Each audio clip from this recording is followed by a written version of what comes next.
Okay, so we decided to make a bird feeder, and there's a perch inside. So then the bird, when the bird goes inside, it could get a safe landing of when it goes inside, because we don't want it to get endangered. And this is the opening where they'll be going through, so they can land on the perch.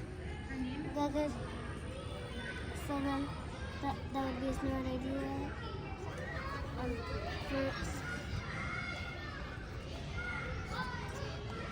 And so there will be no predators to attack the birds inside the bird feeder.